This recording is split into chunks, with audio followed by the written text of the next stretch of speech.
Frères et sœurs dans le Christ, Shalom. Méditons sur être rempli du Saint-Esprit et de sa puissance. Écoutons la parole de Dieu.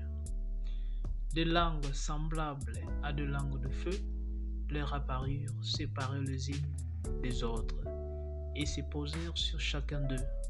Et ils furent tous remplis du Saint-Esprit, et se mirent à parler en d'autres langues, selon que l'Esprit leur donnait de s'exprimer. Et ils furent tous remplis du Saint-Esprit.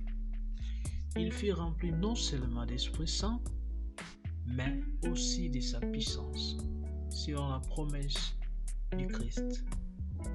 Voyons la promesse du Christ, frères et sœurs. Quelle a été la promesse du Christ? Mais vous recevrez une puissance, le Saint-Esprit survenant sur vous, et vous serez mes témoins à Jérusalem. Vous recevrez une puissance. Cette puissance nous rend extraordinaires.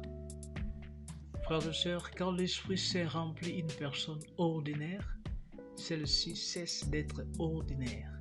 Elle devient désormais extraordinaire ou spirituelle, capable de réaliser des choses extraordinaires ou d'opérer dans le supernaturel ou dans le spirituel.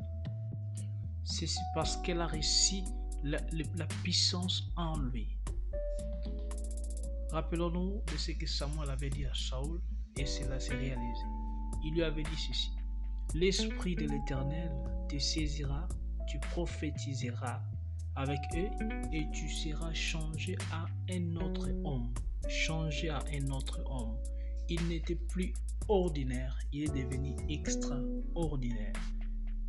Et ils furent tous remplis du Saint-Esprit et se mirent à parler en d'autres langues, selon que le Saint-Esprit leur donnait de s'exprimer. Le fait de parler en d'autres langues n'est pas de l'ordinaire.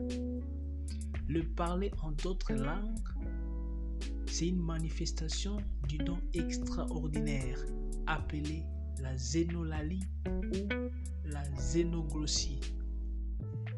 C'est quoi la zénoglossie ou la zénolalie? La zénoglossie ou la zénolalie désigne la faculté ou l'habilité de parler une langue étrangère sans l'avoir apprise. Cette faculté extraordinaire leur vient de l'Esprit Saint. Car il est écrit, ils se mirent à parler à d'autres langues selon que l'Esprit leur donnait de s'exprimer. Au bruit qui eut lieu, la multitude accourut et elle fut confondue parce que chacun les attendait parler dans sa propre langue. Chacun les attendait parler dans sa propre langue. Ils étaient tous dans l'étonnement et la surprise. Et ils se disaient les uns aux autres: voici ces gens qui parlent, ne sont-ils pas tous galiléens? Et comment les attendons-nous dans notre propre langue à chacun, dans notre langue maternelle? Frères et sœurs, la zénoglossie a servi à la première proclamation de l'évangile aux langues étrangères. C'était donc donné aux missionnaires de l'évangile.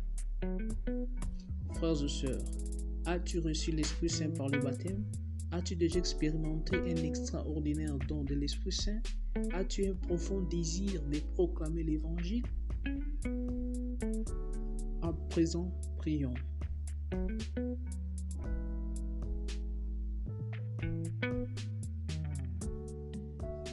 Esprit Saint défenseur, tu es descendu sur les apôtres sous forme de langues de feu et tu as parlé en eux quand ils ont rendu témoignage au Christ et à sa résurrection devant le roi et devant le peuple.